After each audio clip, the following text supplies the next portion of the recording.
Big Boss season 8 Telugu ప్రారంభం కాబోతుంది. September 1వ తేదీ ఆదివారం సాయంత్రం 7 గంటలకి గ్రాండ్ లాంచింగ్ జరగబోతుంది. అయితే ఈ బిగ్ బాస్ సీజన్ 8 బస్కి హోస్టింగ్ ఎవరనేది ఇన్ని రోజులు చర్చలు బాగా జరిగాయి. కొంతమంది శివాజీ అన్నారు, మరికొంతమంది శోభా శెట్టి అన్నారు, మరికొంతమంది అర్జున్ అంబాటి అన్నారు.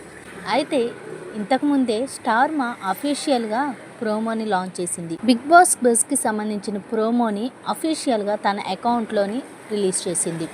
అయితే ఈ ప్రోమోని చూసిన వారందరూ షాక్కి గురయ్యారు. ఇంతకీ బిగ్ బాస్ సీజన్ 8 బస్కి హోస్టింగ్ ఎవరనేది మీరు కూడా తెలుసుకోవాలనుకుంటున్నారా? మరెవరో కాదండి, అర్జున్ అంబాటి. మీరు కూడా షాక్ అయ్యారు కదా? అవును, నిజమే. బిగ్ బాస్ సీజన్ 8 బస్కి హోస్టింగ్ అర్జున్ అంబాటి చేయబోతున్నారు. అయితే ఈ ప్రోమో చూసిన కొంతమంది వావ్ అర్జున్ అంబాటి అంటూ మంచిగా రెస్పాన్స్ అవుతున్నారు. మరికొంతమంది శోభా శెట్టి అయితే ఇంకా బాగుండేది అని ఇంకొంతమంది రెస్పాన్స్ అవుతున్నారు. ఏదేమైనా Arjun Ambati Bigg Boss season 8 బస్కి హోస్టింగ్ చేయబోతున్నందుకు కంగ్రాచులేషన్స్. ఇలాంటి మరెన్నో అప్డేట్స్ని మీరు తెలుసుకోవాలనుకుంటే చూస్తూనే ఉండండి GMJ ఫ్యాక్ట్స్.